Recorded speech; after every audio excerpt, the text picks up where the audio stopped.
He's about to start the theme music, so I may not be able to hear you.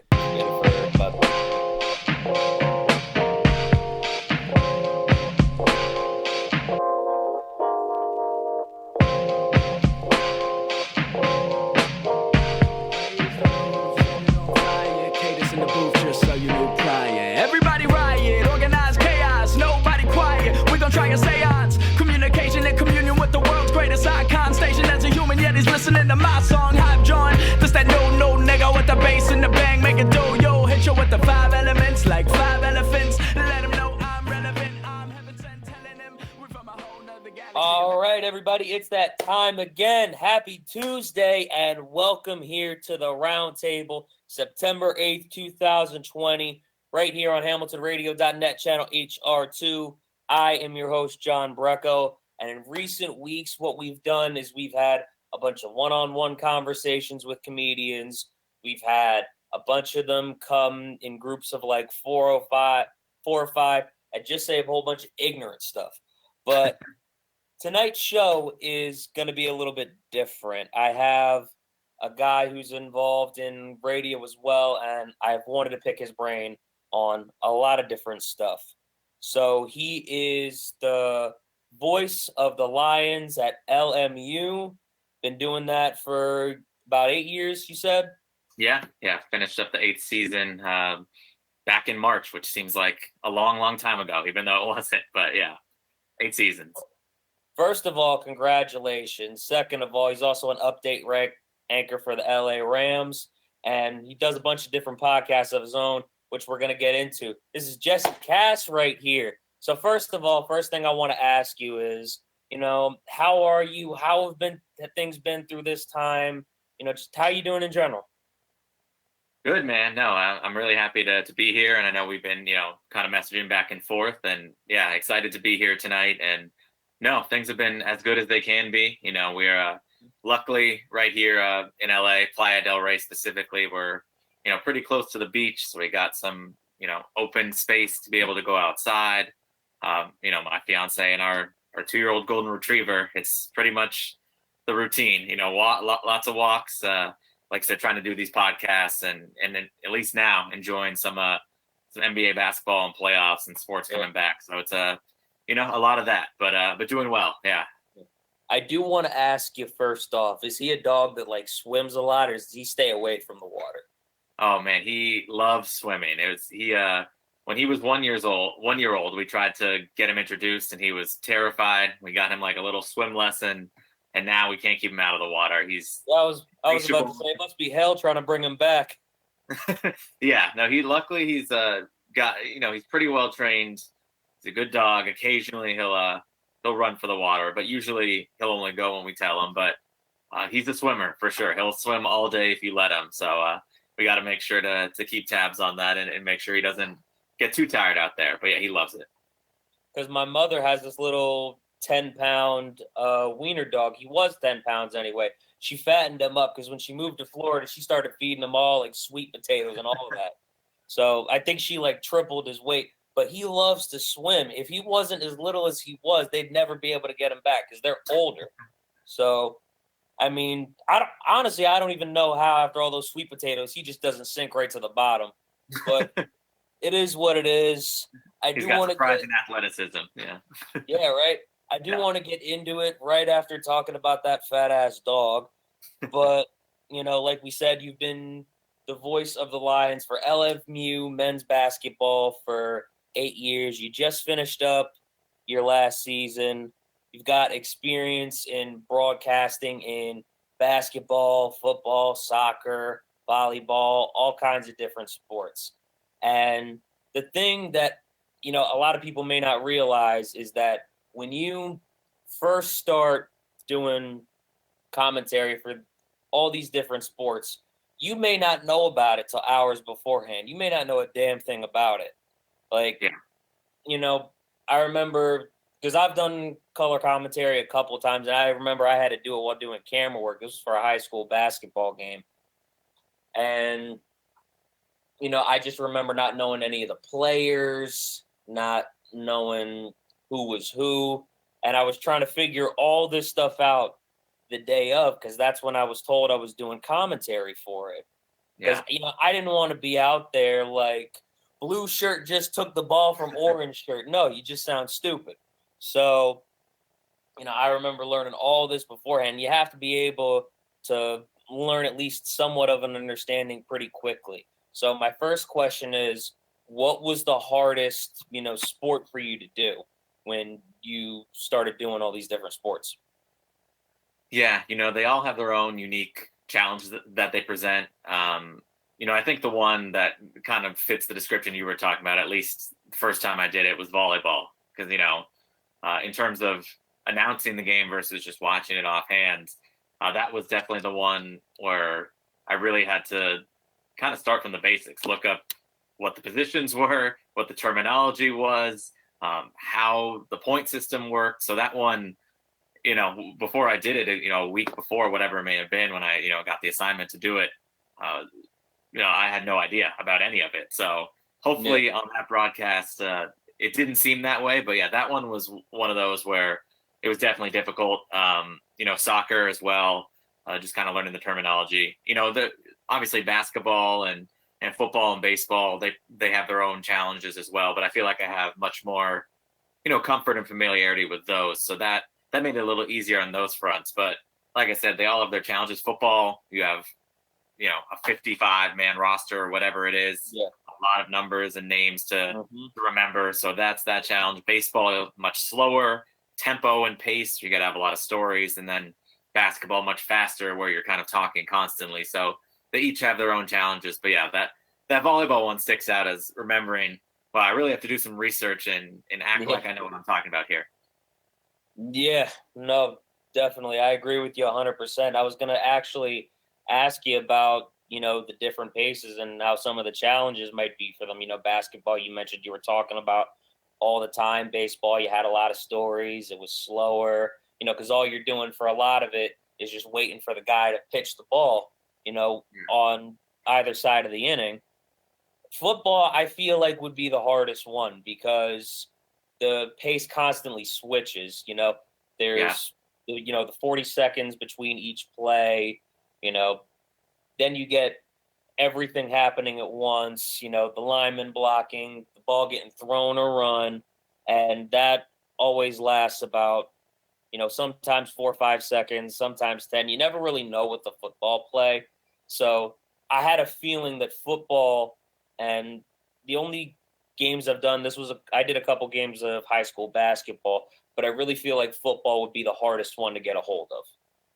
Yeah, no, football is definitely tough. And I forgot what the exact number is. And I know it differs from, high school and college to pro football. But for pro football, they obviously talk about, with all the production and the stoppages, like you said, I think there's only like 15 to 20 minutes of actual game time, and everything in between. And that 3-hour chunk is, like you said, in between the plays and everything you have to break down from there. So, on a radio side where you're doing a high school or a college football game where the production might not be quite as high, it could be challenging. But, everything in broadcasting comes down to having your comfort level. And I think preparation is always important, especially for football in particular, where, like I said, you're not going to memorize every single name and number with a roster that big, but just to have that familiarity where you can kind of catch it offhand. And like you said, not be saying, oh, number 55 in blue, and you can, connect it with the name a lot quicker. Do you think it's like important to have an understanding of like the first 22 guys up when you're doing football, like the guys on the offense and the guys on the defense? Do you think that should be like your focus if you're going to give somebody advice to focus on those first 22 and have a basic understanding of that rather than, an understanding of all of it because it's massive? Yeah, no, I would definitely start there, because I think if obviously you're kind of playing the percentages, but you look at the rosters, you look at the stats, you want to see who, the big time performers are, who has the most catches, who throws for the most yards, who's most actively involved on the defensive end. So I think once you kind of get a gauge of that, you'll have a good idea of the numbers, or the names rather, you'll be calling a lot. So, like I said, I think preparation is important to know just kind of what those stats are. And it's also, stuff that you can have with you on site. I don't know if there's any broadcaster off out there who doesn't have any other materials in front of them as well. So you don't have to feel pressured to know everything.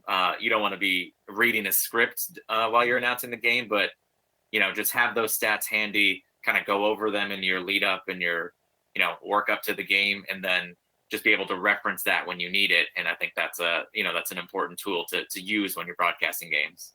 There's so much to really know in any sport that I can't even imagine somebody who doesn't come there with any papers. And this is, anybody that's been doing it for a while, just, got their foot in the door. I can't even imagine because, baseball, you got everybody in the dugout, which is 9 people. You got, the first 5 in basketball, but then you also got a bunch of guys on the bench, that might rotate in. Because to be able to go for 40 minutes just jogging around, that's a lot on anybody's legs. So there's a lot to know when it comes to anything. So I can't even imagine somebody just going there with nothing and it going well, no matter how long you've been doing it. Yeah, no, there's got to be some level of preparation and knowledge going in beforehand. And then, you want, when you're broadcasting the game yourself, like I said, you want to have that comfort factor, and you want to be able to bring your own style. And that's something that a lot of I've made a lot of these connections and done what you're doing now and reached out to broadcasters that I've looked up to. And, there have been so many great people in this industry that are just willing to talk. And, I think a big part of it is willing to be comfortable and create your own style. You don't want to sound like you're imitating anyone else. You're of course going to pick up things here and there, but the people that really make it and do the best have, kind of unique styles and unique voices, and, trying to force yourself into a certain whole, certain type of voice or whatever, you shouldn't have to do that. You just be yourself out there, enjoy it. And I think that resonates with people when they listen, if you are really confident and know what you're talking about. Yeah, that's what I try to do on here. Just be natural. Just talk to you like I would talk to somebody on the street. Not exactly how I would talk to somebody on my job because I got cuss words thrown in there everywhere. But that's all right. I like it.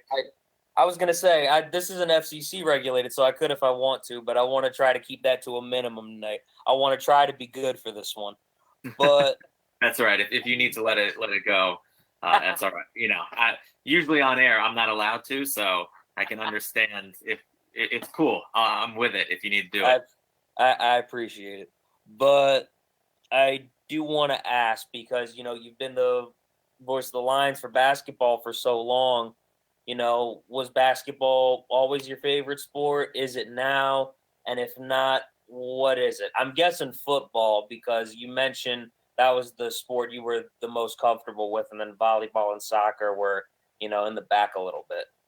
Yeah, no, I mean, basketball, I think as far as knowledge, even more so than football, it's my sport basically. For my whole life, it's what I played. It's what my dad played. He played Division I. My uncle did. My cousin played D3. We all are huge NBA fans, and it just kind of runs in the family. So basketball has always kind of had my heart, and then just kind of naturally, I went to LMU for undergrad, and that's kind of where I started in my broadcasting journey. And I think luckily for me, I got to start with some of these other sports that I wasn't as comfortable with. And then when I got the opportunity with basketball, it felt very comfortable right away, just because I do love the sport so much. I know so much about it. I've played it. Basketball is definitely the one out of everything that I love. And I'm very fortunate to be in a place where I've been able to call basketball for a number of years. Yeah, I do want to ask. I want to actually switch gears a little bit, because you mentioned, you played basketball for a number of years and you had a family, that could, play it as well. And I guess you could learn off of. So would you say your family is like the first people that you learned basketball from, and then your love just kind of grew from there? Oh, no question. Yeah, I would, highlight my dad first. Like I said, he played, and he was the one who would always, put the game on and have all of us watching. Our family initially is from New York, so I feel like that kind of just has basketball ingrained in its culture as well. But yeah, definitely my family, because we moved out to Los Angeles when I was just a baby. So he brought that love, and then fortunately we had the means to be able to have season tickets for the Clippers, even though they were awful at the time at the sports arena. We had seats that were very close, so just going to a lot of games when I was very young and just kind of continuing that, developing a love to play it, like I said, and then it just kind of all went into one. But yeah, it came from my family. It's not only my dad, my sisters love the game. Like I said, my cousin, my uncle. So it's ingrained in the family for sure. And definitely passed down from my dad initially.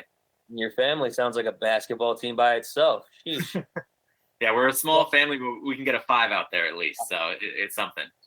All right, let me ask you this. You said you moved to Los Angeles when you were a baby. I don't know exactly how old you are, but be honest. Did you guys move out there because James Dolan took over the Knicks? Be honest with me. Well, now, yeah, it's good to be far away, but we moved. I'm 32 years old now, so luckily, or unluckily, or unfortunate for me, because I feel like I got spoiled off that for the Knicks, because they were good when I was a kid in the 90s. So it's like, wow, this is great. I've fallen in love with this team that plays with so much heart. And, obviously, I believe it was 2001, Dolan took over, or around that time. And then things have not been good for about 20 years. So, it's an unfortunate situation there. Like I said, luckily, I kind of have been able to claim 2 teams. The Clippers have obviously presented plenty of pain over the years as well, and their own ownership issues in the past. But at least there is a team that I can watch that's good now, finally. But I think we're all waiting on things to change in the Knicks situation and get back to some kind of relevance and exciting basketball, because it's been far too long. See, I'm a Sixers fan because I'm a Philly sports based guy. I'm 45 minutes out from Philly. I have been pretty much my entire life, but my heart hurts for the Knicks. I go up to New York all the time. I do comedy up there constantly, or I was before the pandemic really kicked in. Yeah. But I still perform with these guys all the time on Zoom, Facebook Live, Instagram Live, social media, wherever we can. But my heart hurts for the Knicks because of how often I go to New York City. Listen, I go by the Knicks Stadium where they play more than I go by Atlantic Avenue. I've only gone by Atlantic Avenue a handful of times. And so it just hurts my heart when I go down there. And I'm a Philly-based sports fan. Yeah. So it hurts to even think about, really. I appreciate it. And, that's, I think, as you, like you said, from Philly, can appreciate and understand that I think both Philly and New York fans are, to a fault, to our own pain, very loyal. So, that's the one thing about Knicks and their fans is that, they're going to stick it out until this thing turns. And even if it takes 50 years, whenever it does turn, it's going to be great. But yeah, it's been a rough time for the Knicks for a long time. I became an Eagles fan when I was 10 years old, and let me tell you, it was hell to see them, lose year after year after year. I cried when they finally won that Super Bowl. I'm going to be honest with you. I was drinking the entire time, during the game, because this is the first Super Bowl I've seen them in a decade plus.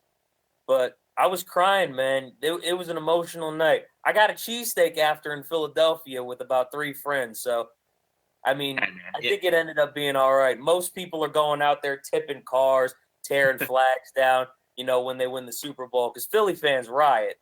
They don't win much. So I think the fact that I got out of there with just a cheesesteak is pretty cool. Hey, you're more than welcome to a number of cheesesteaks and however many tears you need after that. I understand the waiting game. So I would probably feel the same way that you did, and whenever that would happen. I'm fat too, man. I will have as many cheesesteaks as I can put into my body. Listen, I'm so fat. If Patrick Mahomes, every time they see Patrick Mahomes play football, I just think of the Hawaiian Punch Kid. That's how fat I am. Okay. No, man, you're looking good. It's all good. We're all in the quarantine body right now. I haven't been eating that well either. So the we all have an excuse until we're able to really get back to normal. The COVID-19. Yeah, That's what that is. yeah. But It's just a little extra than the freshman 15. It's all right. of course, I look good. You can only see me from the neck up. I got the body of Patrick Star. You don't want me to get up. But you spent years as a color commentary analyst for the Lions as well. So I do want to ask a little bit about that because the analysts, they're the ones doing the post game, if I'm not mistaken, right? Taking care of stuff like that. Yeah. So I mean, it obviously can vary from school to school or network to network, wherever you may be. For LMU, the setup for me, which was very fortunate for me and a lot of other students that have, developed their career that way. They have students who are signed up to basically do pregame, halftime, and postgame on the radio. Just across from the arena, there's a radio station, basically on the other side of campus. So that's what I did for a little while as a student, and then the color commentary side of things was basically announcing the games as I do now, but alongside Jeff Lampy, who was the play-by-play announcer for a number of years, 11 years prior to when I took over. And very fortunately for me, incredibly nice and kind of showed me the ropes of things. He taught me a lot. I got to sit there next to him and, basically like you would in a broadcast. Obviously, it's in pro sports, it's more filled by ex-athletes at this point. But, I played the role of what you would hear any analyst, whether, Mike Breen has his Mark Jackson and Jeff Van Gundy, Mark Jones has his Hubie Brown or Doris Burke. So, in that role, just providing commentary for the live games and, occasionally, picking up some post-game interviews. But, commentary for the live games. All right. So what would you find more challenging if you had to pick? Would it be on the analyst side of things, doing the pregame or the postgame? Or would it be actually doing the play-by-play? I think play-by-play is probably the more difficult skill, or at least the one that's harder to pick up initially. Like I said, they all have their difficulties, but I think play-by-play, just for the sheer speed of it, at least on the radio side, which is what I have most of my experience in.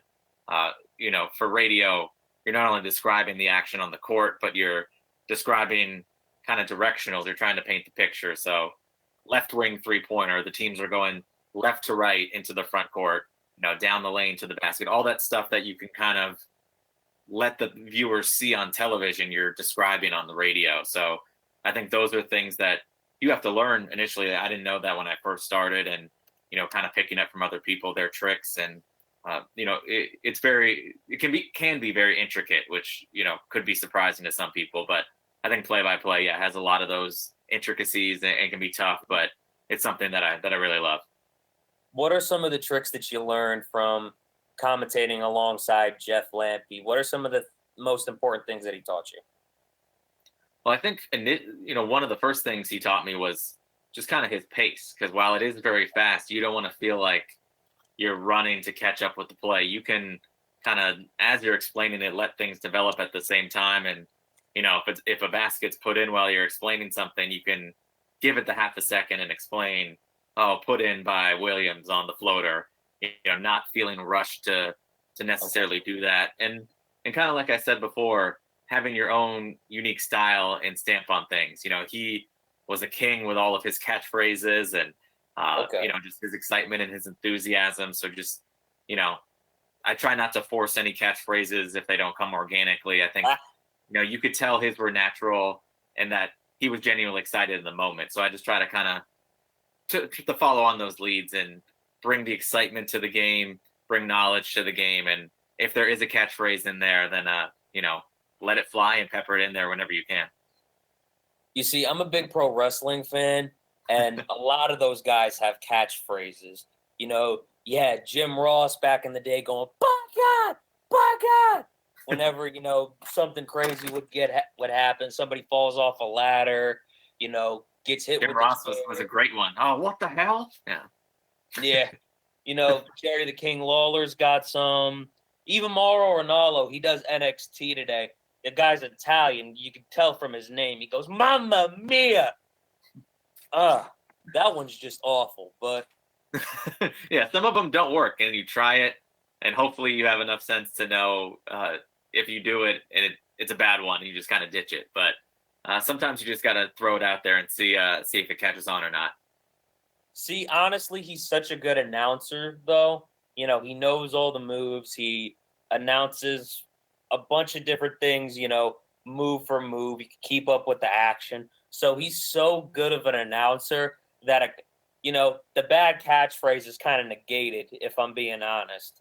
At least Yeah, that's how I've looked at it as a pro wrestling fan. But, I mean, that's just my opinion. But I do want to transition to some of the podcasts that you've done as well. And two of them in particular were with former NBA players. So I'm sure, just like you did with your family, you got to learn a lot about basketball from their end as well. The first one was after the game with Gary Payton, former point guard, was with the Seattle Supersonics for, I believe, almost 15 years, somewhere yeah, between 10 and 15. And then you've got on the rebound with Jason Williams, who had a 10-year career in the NBA in his own right. I forget if he came back one year or not, though. But what's one thing you learned about basketball from each man, conversing with them, watching them on the podcast, whatever? What's one thing you learned from each man? yeah. I mean, from Gary Payton, such an amazing guy, and I was very young, just out of college when he gave me that opportunity, and it was initially just kind of like a side producing thing, and he could tell I at least knew what I was talking about, and gave me the trust of kind of jumping on the show. But from him, not surprisingly, I just learned about kind of the trash talking aspect of the game, and one of the more surprising and funny stories that he told when we were talking on the air was I asked him, because most people consider Gary Payton to be one of the best, if not the best trash talkers out there. What's a moment that stands out to him? Who were the best trash talkers that he played against? And he said, Larry Bird was the one that Oh, stood yeah. out to him, and that Bird would tell the defender, "I'm going to back you down into the corner. I'm going to turn over this shoulder. I'm going to hit a 20-footer in your eye," and he would go and do that move and make the shot. So, just learning about the trash talking from Gary is one thing, and then Jason Williams, I just learned about, kind of his love for the game. I feel like there's so much to learn about basketball, but from him, just talking to him and talking about his playoff battles, he was on a couple of Nets teams that ended up going up against, Michael Jordan and the Bulls. So kind of the intensity and the level of basketball that he saw. So those are a couple of things that, that stood out to me in those times. When you mentioned like trash talking and like intensity, I guess in a way as well, Yeah. I do want to get your take on The Last Dance. What's a hot take that you could take away from that little juicy Netflix 10 episode thing going on?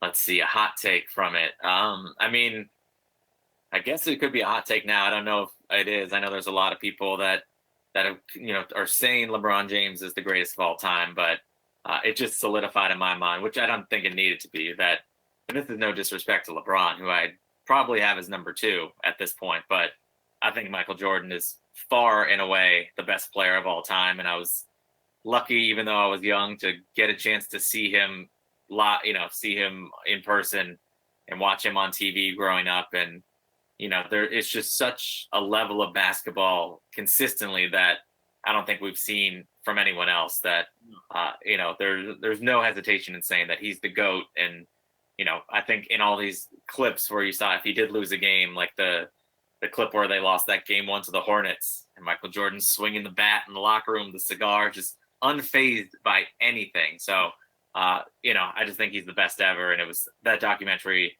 was really, I felt pumped and ready to run through a wall pretty much after every episode.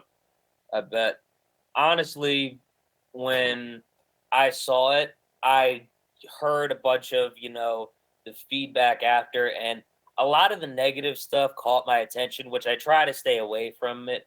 But, you hear the Michael Jordan haters, and they're just like, oh, he was mean. He was nasty, because he loved what he did. And he took it very, very seriously. He took pride in what he did. I believe more than anybody who's ever done it. And like you said, that's been the most consistently great. I would say one of the consistently best athletes overall in sports altogether. You know, not even just basketball. One of the most consistently great athletes of all time. The guy never lost a finals. You know, every time he would lose a game, he would be absolutely unfazed, and he'd come back the next night better than ever.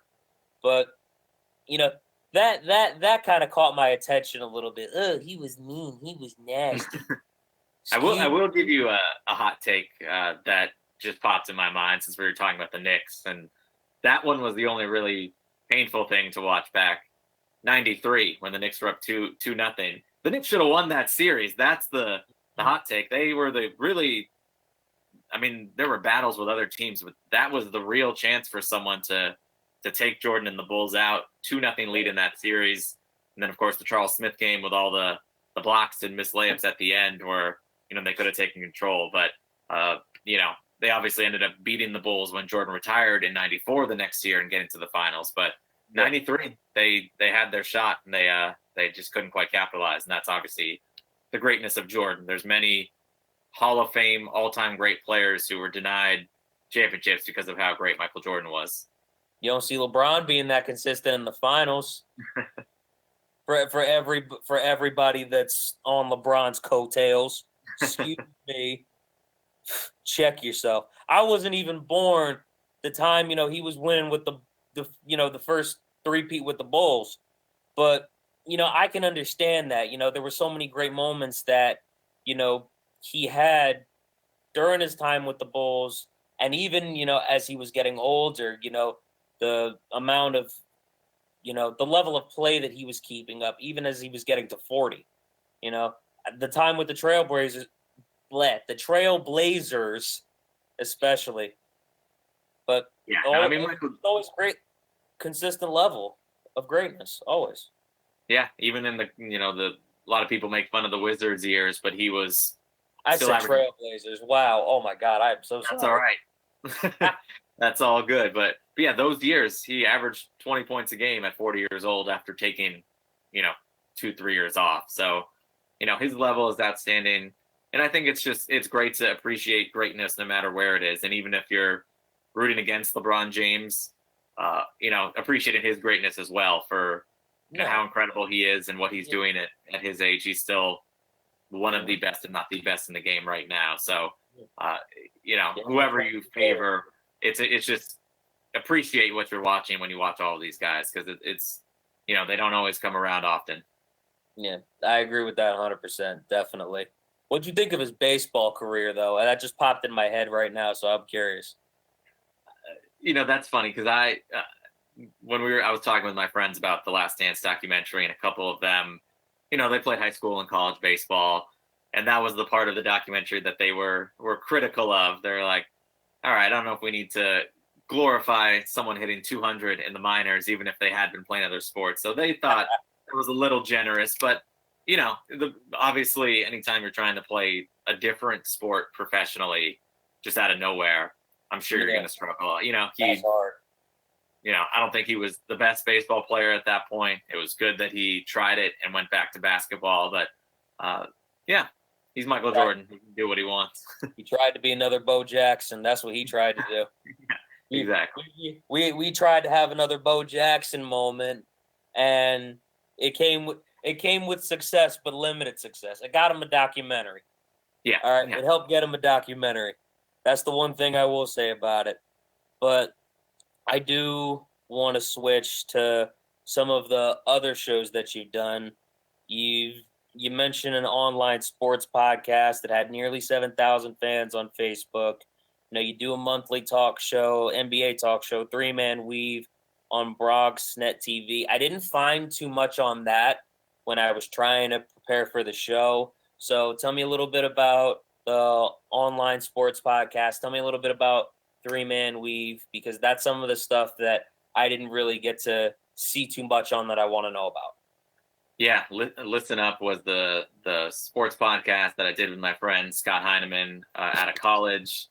Obviously, I think we used a podcasting service called Podomatic, and once it was raced or once we stopped paying the monthly fee, all the episodes were going off the internet. But I have all the copies, so I can dig those up somewhere. But yeah, that was the sports podcast where we would talk about pretty much anything and everything. It was NBA, MLB, NFL, and just once a week we'd try to bring in guests if we could. We had, Gary Payton was kind enough to come on that show. We had a number of guests who were really awesome.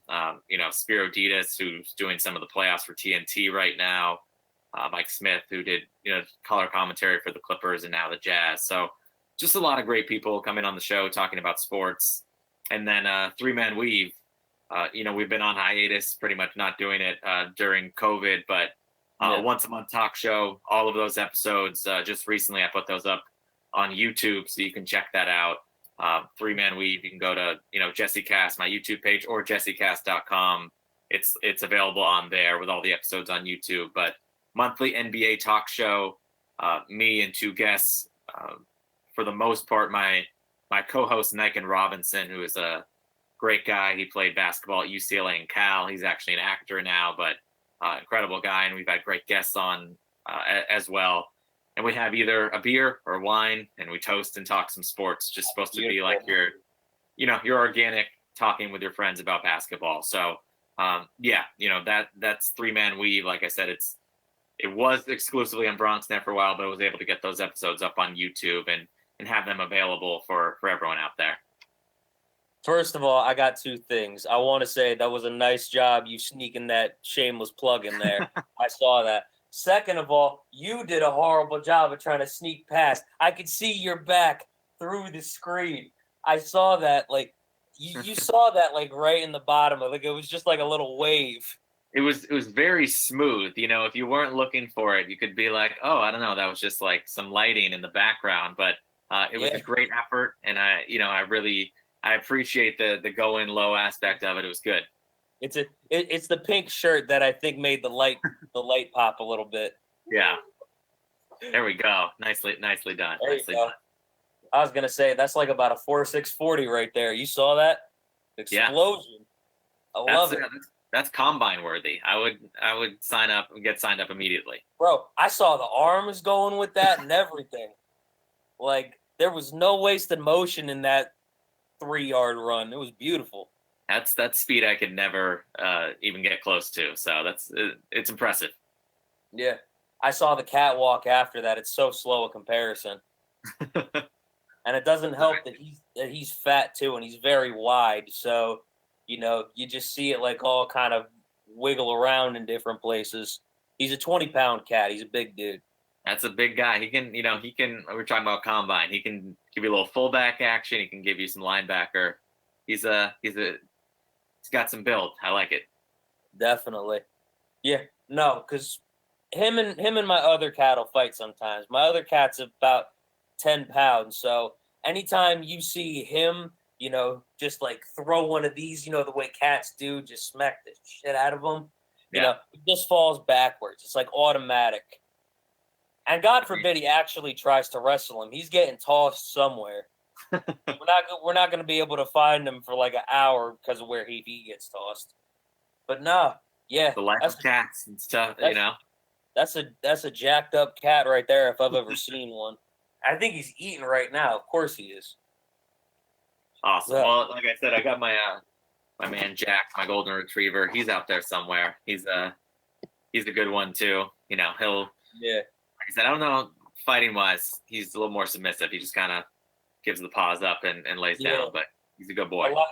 A lot of times big dogs are like that because if you have this Great Dane going and biting people and always coming to you with his paws and his nails and all that, it's not going to go good. Especially if they got kids. You got a Great Dane trying to go play with the kid, just like whoosh. That's a problem just waiting to happen.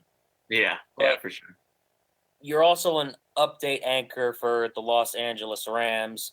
If you're able to explain how, that's different from color commentary, just being an update anchor. You mentioned the post-game interviews with being an analyst. An update anchor does that also, but explain how that's different from doing just commentary in general. Yeah, so that was a really fun and unique experience. Right now, unfortunately, with COVID, won't be able to do that for this season. But yeah, this past season, the last one at the Coliseum, basically the position entailed you go there on game day.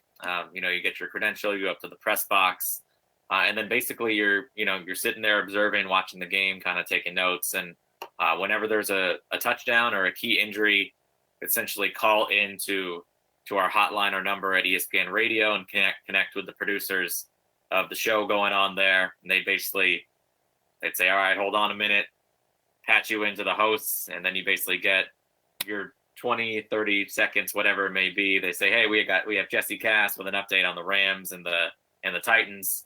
And then you have basically they patch you in, and then you're on the air explaining, what happened, what the play was, what the injury was. And then, like you said, post game, you're going down to the field for the final couple minutes of the game, and then into the winning team's locker room, try to grab a player who made an impact on the game, see if they're willing to talk, and patch them through the station. But it's fun. It was exciting. It's a really cool experience to get to be in that NFL atmosphere and kind of get a look at different things. The press box, being on the field, in the locker room setting. So that was very cool experience, and one that hopefully can get another chance at some time in the near future. What are some of the differences between a basketball environment and a football environment, you think? I mean, I think size is one initially. Obviously, there can be packed basketball games, but, especially on the college level where I do, you have LMU games where it can be, if it's during winter break, for example, and there's no one there, it could be 100 people. Or if it's packed, it'll be 4,000 or 5,000 people. Yeah. Or occasionally, if you go to a big arena, like when LMU in conference plays BYU, like an NBA-sized arena, 18,000 people. So football, of course, anywhere from 40 to 50 to 60,000 people in attendance. Yeah. Got kind of more of the tailgating culture, although they'll be drinking at basketball games too. But the rowdiness, the drinking, there's obviously different elements to each that present their own exciting things. But I think just the sheer size and magnitude for football obviously is a little more of a spectacle. Yeah. You think it's more of a rowdy atmosphere for the football game too? Yeah, no, I think it can depend on, obviously the crowd and where you are. For you and your Eagles games, I'm sure those get pretty wild. Oh my God. And then, you see, football, yeah, you see it.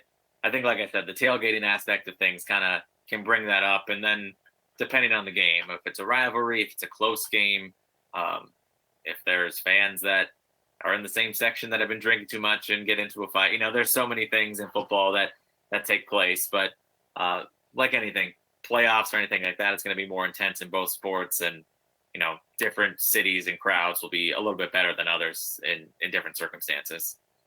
I'll admit it. We are some of the worst fans in all of sports. Philadelphia Eagles fans. I will 100% admit that. Only thing worse is a Cowboys fan, honestly. But that sounds fine to me. We can agree on that. We are some of the worst fans in sports. I'll admit it. I'm probably about half the cause of it. I was going to say, are you one of the guys? Did you boo Santa Claus? Was that you? I didn't boo Santa Claus. I didn't do that. I was going to say, my dad looks like Santa Claus. So for all I know, I could have been booing my dad when he's trying to make a name for himself on national television. But no, I didn't boo Santa Claus. With me, I've been a big football fan. I played in high school. That's my sport. But, and the thing, I'm switching topics a little bit, but I'm a little bit jealous about how you got to learn from your family. I was over here trying to be different. My dad played soccer. My mom played softball. And I'm over here trying to be different. I got nothing to bounce off of, except, when I tried freshman year, little skinny 140-pound me trying to be a lineman because I'm not fast enough to be a receiver, bouncing off literally everybody else. I did get a little bit better, though, through a couple of years of work. So I'm sure you were out there, like Chris Berman, rumbling, bumbling, stumbling, knocking through the defenses. Buddy. But I you get tired of being smacked around after a while. So, you do put the work in to get better because you don't want to go through that every day. Yeah, But I was not nearly tough enough to play football, so I give you all the kudos and credit for that. I didn't realize how much it wears you down, even through, a few months. Because when you're in high school, the season ends in November. You see, I didn't play college because nobody wants a 5'6" right tackle. So, but even, through August until November, the season just wears you down. Like, you would have no idea until, you actually get through a whole season. It's crazy. The only thing I think compares to that is wrestling because you're wrestling, different guys that are around your weight class and practice every day. You're slamming each other to the mat, and a match is no different. Honestly, if I had to say, wrestling practices are the most realistic practices because you're going back and forth one-on-one with somebody. But Yeah, I'm having fun talking sports with you, man. I know that because I'm getting off topic. that's all right. That's this is all. It's all on topic. It all works, so no problem. It is all sports, so I guess that's true. But you also did Football Frenzy and Operation Football when you were a part of the LA Rams. Is that correct? Yeah, that's all part of the same basically setup that I was telling you about. Those were the shows basically that we would connect with and call into Okay. and have our updates broadcast through. So, depending on if it was a day game or a night game, Monday night or Sunday night, those would be the shows that would be airing on the ESPN national radio that would have us kind of interject with our updates whenever we were able to provide them. Okay, gotcha. That makes sense. I was wondering how the shows were connected to giving updates. So, yeah, I appreciate you clarifying on that because when I was looking, I saw that it was involved somehow. I just didn't know how it was. So I was curious about that. Yeah, no problem. Yeah, it's all basically broadcast through those shows for the most part. Okay. So I do want to ask this, especially for anybody that might listen that's trying to get their foot into the door in broadcasting in any way, shape, or form, or even just in radio. What's advice that you'd give really anybody trying to break into radio right now? Yeah, I think there's a couple of things that, would probably be the advice that I would give. One of them is doing what you're doing right now. And that's, as you kind of detailed through the stuff that I've been doing, is similar. Put yourself out there, whether it's a radio show, whether it's a podcast, whatever your passion is, whether, it's finding a way to do updates or whatever it may be, get out there and put your voice out there because I think getting the reps in is extremely important. I thought I was good when I first started and I listened back and it was pretty awful, pretty terrible. So by comparison and, putting that work in is really important. Even if you do have, kind of the basic foundational skills, in talent and broadcasting, I think getting those reps in is really important. Yeah. And then I would also say, developing as many connections as possible. I still, don't think I've made it as far as I want to by any means, but having the ability to talk to so many people like I have through these years, since graduating, since becoming a broadcaster has been tremendous. So there's been great people who have been happy to give advice and, don't be nervous or shy about doing that. I've had the chance to talk to, like I said, Spiro Ditas was a great guy. Brian Seaman, who just became the TV announcer for the Clippers. He had been on radio for the past decade, really. He's been an incredible, friend and resource for me. Ralph Lawler, the great Clippers broadcaster who just retired as well. Reaching out to all of these people, even if it's just for a phone call or for, a show like this, to get their input in how they made it, because that's kind of the unique and sometimes unfortunate aspect of this business. There's not any one way to hit or succeed or get where you want to go. And I've obviously learned that as well. So just learning how people have, maneuvered their way through the business, what they have done, I think is always important, and just continuing to reach out and try to have those connections, every single step of the way. Yeah, that's one of the things that I think for me is, one of the things that keeps bringing me back, because everybody has a different path, and I think this expands to the entertainment industry as well with comedy. There's, so many people who have done it so many different ways, and you meet so many people doing it that, there's just all kinds of different viewpoints to go off of, and you never stop learning. And that's something I think that always brings me back and keeps me really excited just to do it. Yeah, no question. And like you said, you'll be surprised at just sometimes the generosity of people. And I had a chance to do a game earlier this season, which Steve Lavin, the former UCLA coach, who's now doing color commentary on TV games, was sitting next to me for the TV broadcast on the same side of the table, asking me a lot of questions about LMU, because obviously that's the team I broadcast for, and was able to connect with him, stay in touch, join him at one of his days at Fox Studios and see the college basketball broadcast they do there. So, there are really great people out there who are willing to, if not, fully help with a position, they're going to give you advice. They're going to, at least bring you in and show you how things work. And I think that's exciting and can be important. Yeah, and it's helpful 100%. I think if I had to go off of what you were saying a little bit for advice for really anybody, and I think I could even take this myself, always look at every piece of advice you get, whether it leads to a position somewhere or not, as both a lesson and a blessing, because like I was saying, there's always something that you can learn. There's always something new to pick up. And even if it doesn't lead to something right away, that may help you later on. Yeah, no question about it. And I think not getting discouraged. There's been plenty of times in my time, like I said, I still feel like I have a ways to go.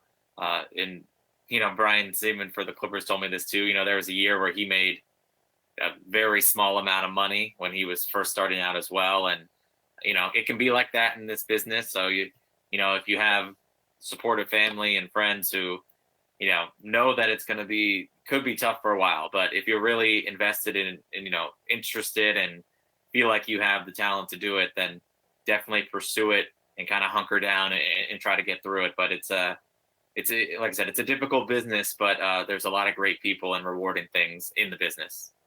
If you're truly passionate about it, whatever it is you do in life, honestly, you're going to keep coming back. When I look at a role model in comedy, I think of Steve Harvey. He kept going on stage over and over and over, even after, the guy was living in his car for 3 years. And look what that turned into. Multiple TV shows, some of the funniest comedy of the 90s. Yeah. And, I look at stories like that for inspiration. I haven't gone and lost the house I live in or anything. I'm pretty blessed, really, when I think about it, even if I've still got a long way to go before, I really make an impact on the radio industry as well. But, I think that also kind of leads back to what I was saying about just taking everything as a lesson and a blessing. You know what I mean? Yeah. And like you said, I think something you were talking about that's important is passion. And I can tell that you have that for, radio and comedy.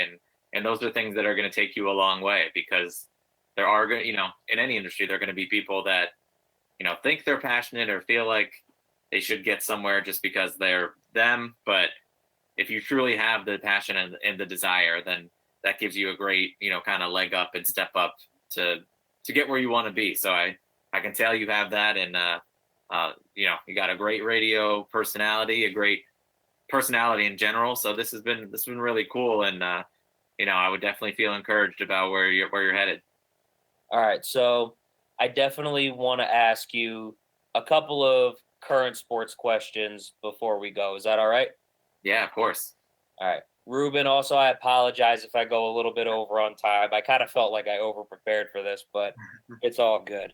But you're fine. What sport do you think, when this is all said and done, do you think will have had the biggest challenge getting through this? You've had baseball, which was having trouble with negotiations in the beginning. Then they had cases of COVID-19 pop up when they restarted their season. You've got basketball that's really just trying to finish its season.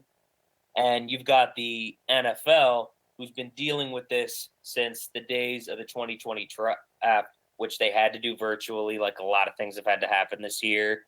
They canceled their preseason also, and many athletes in all the sports just opted out of playing altogether for, the safety of themselves, the safety of their families, whatever. So, what sport do you think, when this is all said and done, will have had the biggest challenge? Yeah, I'm genuinely worried about football, and I know it's coming this weekend, and there's so much excitement about it, and I'm excited to see it as well. But just from the sheer number of players on rosters alone, and then you think about coaches and cameraman and everything you have to do to into the stadium. Basketball, of course, as you said, has made it work initially right now by creating the bubble, and they'll certainly have their own challenges when they try to do a full season for the next one. But we've seen, like you said, in baseball too, teams getting basically temporarily shut down for a couple of games or a couple weeks because they're still traveling and bopping around and playing with full rosters. And you kind of just expand that with football, kind of double the roster size. Of course, close contact, tackling all the time. Baseball, you can at least generally have some space. So I think but football I'm worried about because there's all those reasons, the roster size, the close contact, the everything, the travel. They're going to play because football, I don't want to say they don't care about player safety in general, but they always get after it no matter what. So they're going to try to push through this thing, but I definitely have my worries and my doubts that the season will go off without a hitch. And they took about 5 years to care about Black Lives Matter, so I'm not even surprised. But, I agree with you because there's so much physicality in the game. Yeah. I really wonder how the hell baseball keeps getting all these COVID-19 cases when that's basically a socially distant sport. That's the thing I find mind-boggling. NBA, there's nothing. You got all these different cases. When you've got 60-foot distance between bases, they added a 0 on top of that 6 for you. You're still getting all these cases. Come on, man. Man, I think it's the travel. Just going from different city to different city, and I think baseball initially, like the NBA, tried to throw out whether a bubble or 3 bubbles, and they probably should have done it. The playing in the home stadiums is nice, but anytime you hop on a plane in this current climate and environment, there's that risk of one person getting it, and then obviously we know it can spread from there. So I think the game itself, like you said, lends itself to it as well as anyone could. But if they're continuously going from city to city, then that makes it tough. Yeah, definitely. That's 100% true. But I do want to make sure we get into some basketball since you are a big basketball guy. I feel like since the restart has happened, there's been a lot of shocking moments that, have surprised all kinds of different people. The Lakers going on a losing streak before the playoffs got underway. That I found very shocking. But I look, honest, that's one of the things I look back at, and it's not super surprising to me because so many teams had their momentum stopped that really anything could have happened. But, these playoffs as well, you got Miami Heat going up to a 3-0 start against the Bucks, who by all rights should get knocked out of the playoffs now. You've got I think they lost tonight, so they're done. That's they lost tonight? Yeah. Wow. Honestly, that before, COVID and everything happened, that was the team I was thinking was going to win the chip this year. I really was. They were on just such a roll. They were destroying everybody in sight. I think they won 19 out of 20 games at one point during this season.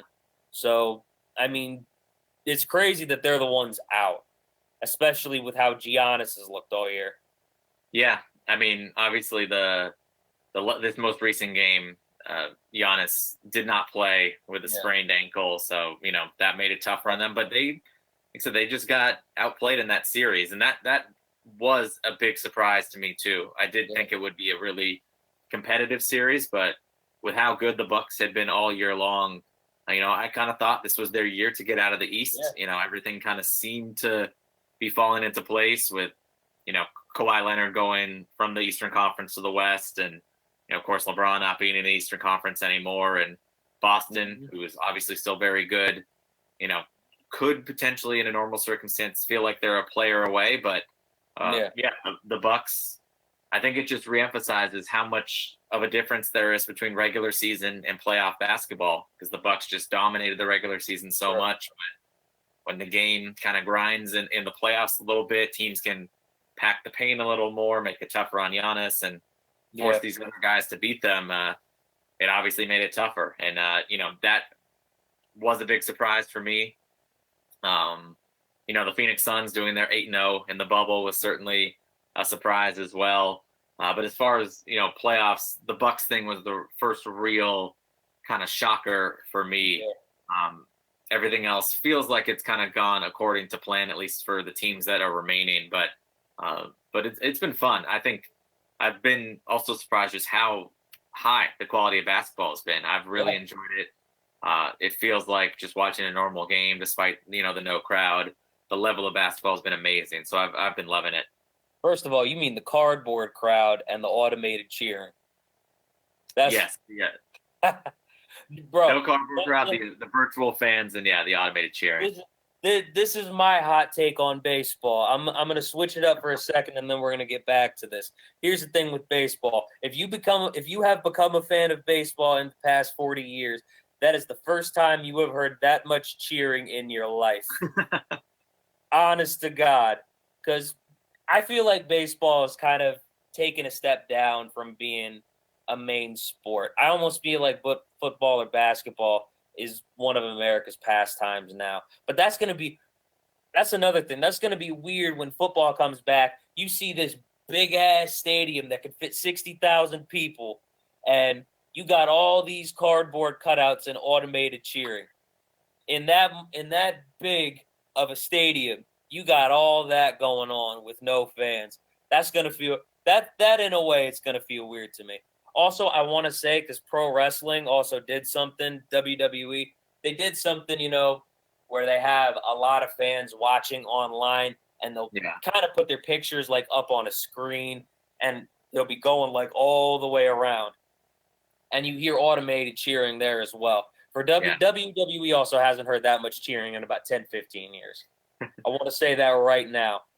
And I've been a big wrestling fan for that long of a time, so I was getting around there right when the cheering was, beginning to stop. Yeah, I blame I was that. a big wrestling fan growing up, but it's been a little while. Yeah, you understand then. You completely understand. I love it. But there's other there's other things that kind of shocked me, going forward as well. The Mavericks putting up the fight they did against the Clippers. I thought maybe they had a chance at one point, and I couldn't have seen the Mavericks beating the Clippers before, the Clippers finally got those last two games. But there was that, I'm surprised the 76ers got swept, even with all the issues that was happening. I wouldn't have been surprised if they lost. The sweep, was what was really shocking to me. Yeah, I was surprised by the sweep too. Like you said, I think it was a tall task with Ben Simmons hurt. But certainly not winning a game was surprising to me. The Dallas Clippers thing, I think I had Clippers winning in 5 and it went 6. And, Dallas put up a great fight. Their offense was prolific. Doncic was incredible.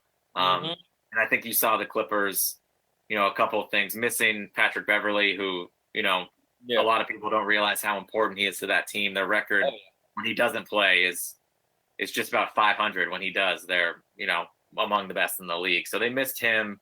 And I think they also just, which has been a little bit of an issue during the year, kind of went up and down with their energy level, where you would see them take a 20-point lead in a couple of games and then let go of the rope a little bit and blow those games. So I think their focus was an issue. But Dallas is a talented team, and anytime you have a top 5, top 10, whatever Doncic is going to be or is player, it makes it tough. And he's clearly, that next superstar for the NBA. Mm-hmm. People have been comparing him to Larry Bird, and I agree 100%.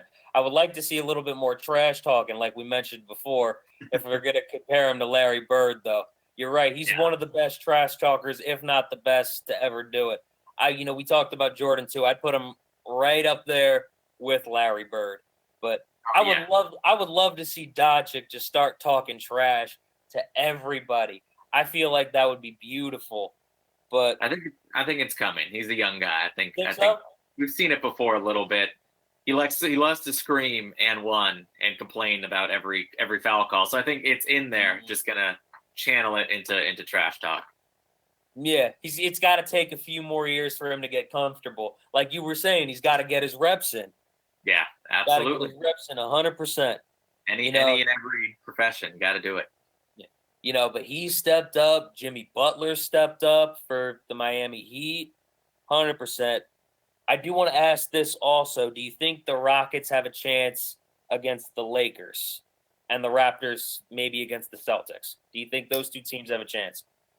Yeah, I do think the Rockets have a chance. I picked the Lakers to win that series, but I do think the Rockets probably present as unique a challenge as there is for the Lakers, because the Lakers are one of those teams, kind of throwback in today's game, of they play big with, 2 centers a lot of the time, or 2 big men a lot of the time, with either McGee and Davis or Howard and Davis. So, those are things that play into that. But Houston, they'll spread it out. They'll shoot the 3. They'll make those guys defend on the perimeter. So I think a team that shoots the 3-pointer 50, 60 times a game like they do, they're going to give themselves a chance just by the numbers to pull off an upset. And 100%. And an underrated defense from Houston too, just because they can switch everything. Over the past couple of years, they become a very good defense. So I think they have a puncher's chance. Harden is an incredible scorer. So they, I do think they have a shot. And as far as Toronto, I think they have a shot as well. Their game 5 was very disappointing, but we saw they went down 2-0, almost 3-0, and then rattled off those 2 wins. So I would not be surprised if they force a game 7 in their next game. I think they have a much taller order than the Rockets do personally, just because of the matchup, really. Yeah. But, the Rockets, they got James Harden. They got Russell Westbrook now. I feel like if the Rockets can pull this off, it just might be their year. Yeah, if they can pull it off against LeBron and the AD, I think, I don't see anything that can really stop them. They were taken to a game 7 by Oklahoma City Thunder, and now they've beaten the Lakers. So, could potentially. I don't want to say if, because I could be wrong. But I think it could be their year. It might be a little biased because I cover them a little bit, and I obviously enjoy them. But I'm going to continue to roll with the Clippers, whether they take on the Rockets or the Lakers. I think they're well equipped for either series. I think would be a battle. But if they can continue this, obviously they got the 2-1 lead on Denver right now. If they can pull that off, I like their chances against either of those teams as well. Mr. Load Management can't be letting his team blow 20-point leads, though. Mr. Load Management keeps sitting down with 8 minutes left in the game. What are you doing, brother? He hasn't been sitting in the playoffs. He's playing 40 minutes a game, so he's all right, good. I was going to say, Mr. Load Management himself might get somebody worried, but he's the Finals MVP, so he's got a little cred to him. That's true. But right now, if you had to pick one person, who do you think will win the chip at the end of the season? Right now, it's your guy. It's Mr. Load Management. I think he is Mr. Load Management. I think when it comes down to it right now, in terms of playoff basketball, he's the best player in basketball. Better than Giannis, better than LeBron. He's better than anyone in the NBA in the playoff level with his offense and his defense. So as long as he's on the court, he's the guy I'm going with. So I'm going with Kawhi. He's in the conversation for the best in the league right now, for sure. I agree with that 100%, despite the load management. But This is why I would say Giannis is, though, because not only is he good on all sides of the court, he's just a dog, man. He just brings a nasty attitude with him that just cares about winning. And that's what I love about Giannis. He's just a dog. He'll fight you. He'll scrap with you on the court. He's a dog, man. That's why I love Giannis. Giannis is amazing, and there's no question he's one of the handful, like you said, of best players in basketball. And obviously next year this conversation will be different too, because there's a couple of guys who are on that list who have been hurt this year. Kevin Durant will be back; he's on that list. Steph Curry will be back; he's on that list. So, that it just shows how deep the talent pool is in the NBA. Any of these guys are right up there and can carry their teams to all the way to the championship. These playoffs, as good as the quality has been, these playoffs have been weird without Golden State. I will say that. Yeah, it hasn't been the same. Yeah, they'll. I'm pretty certain they'll be back next year, health permitting. It seems like they're going to reload and be back at it and present another wrinkle into what's always a crazy battle in the Western Conference. All right, definitely 100%. But I got two more things that are sports related, and then one more thing after that. So for football, I just want to know Super Bowl pick, just right off the bat before the season starts, and players you like right now. Yeah, Super Bowl pick. I guess, I know it's really hard to repeat in football, but I'll go with the Chiefs again, just because I think Patrick Mahomes is so dynamic and what he powers that offense to be. He's obviously still such a young guy, and that core is still there. And you're talking about players. He's the first one I think of looking at this year. Of course, quarterback is always one of the highlighted positions. Lamar Jackson, those are probably the two that I'm looking forward to seeing the most. And I'm definitely curious to see what Tampa Bay looks like, because the unique situation, Tom Brady, his first new team ever. They're loaded offensively, just bringing in Leonard Fournette on top of, Evans and everyone else they have. So I'm really curious to see what they look like and to see what Cam Newton in New England looks like with Brady not there for the first time in 20 years. So those are the things football-wise that I'm excited to see. I'm curious about Cam Newton after, his fallout with the Panthers, especially, with the attitude that he's got a chip on his shoulder that he's kind of, let everybody know about. Like he has something to prove, after the way he got let go, which in a way I feel like he does. Cam Newton, I think, is great and has revolutionized the game of football for sure.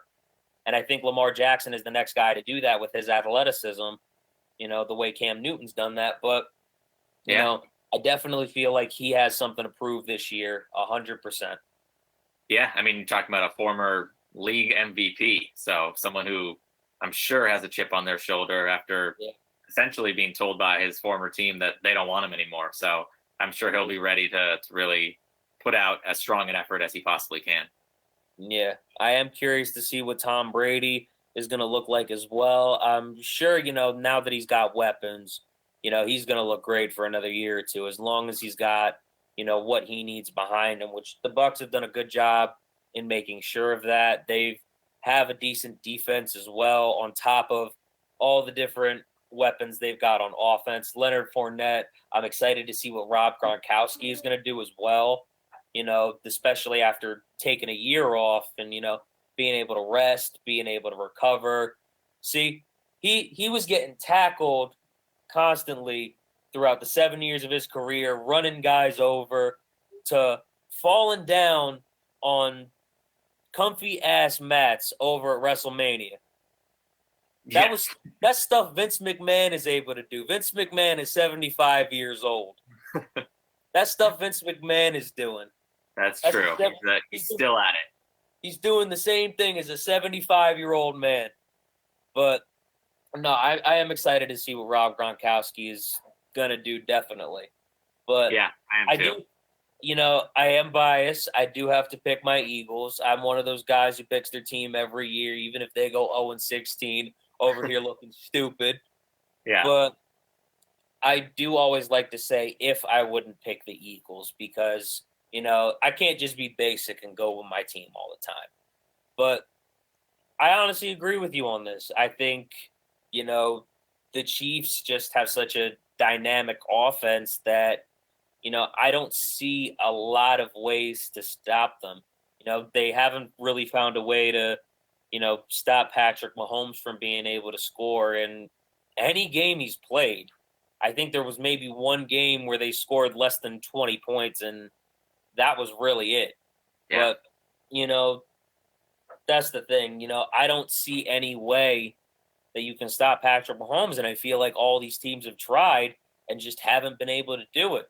I think the one team I could see doing it is Lamar Jackson and the Ravens because of how dynamic their offense is. The Bucks have a dynamic offense as well, but I think Patrick Mahomes has proven, a good defense with them just isn't enough.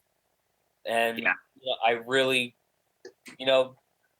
I want to see somebody be able to stop him, but I love it when he gets in the zone so much, especially when he did it in the Super Bowl late in the game the way he did it this past year. Yeah. Right before pandemic and everything. That was a beautiful way to end pre-pandemic life, even though it was a month too soon. Yeah, But it was an amazing game, and like you said, we'll kind of believe it when we see it, as far as someone slowing them down and seeing if they have an answer for that. yeah, but I agree with what you said about football, and these are just some of the guys that I'm looking forward to seeing. Even though Todd Gurley didn't do as much last year, that's a guy I look forward to seeing. Saquon Barkley, even though his team's going to go 1-15 again, for like the 17th year straight, looking like the Knicks out here. New York is just having a miserable time. I know. That's why I can always, have the Yankee pride of them being my only winning team. So it's something. And listen. I honestly feel like you're betraying New York a little bit because you've been smiling so damn much. New Yorkers are already angry people to begin with. I mean, like I said, I got the best of both coasts. I grew up here in LA, so I guess I can't quite fully claim everything that comes with New York. LA people are some pretty happy people overall. I've been blessed enough to be able to connect with a lot of comics from LA during this time, and they are a real pleasure to talk to.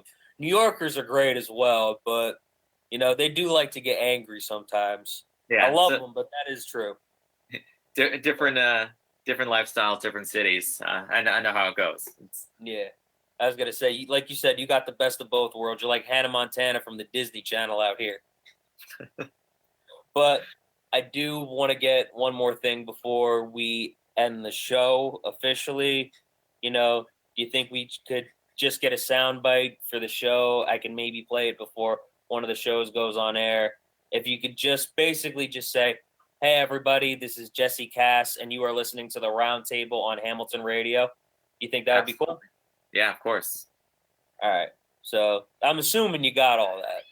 I think so. I think I got it. Whenever you're ready. Hey everybody, this is Jesse KASS, and you're listening to the Roundtable on Hamilton Radio. Boom. I love it. I was gonna say, and I think my cat, she just was able to stop the cat from meowing.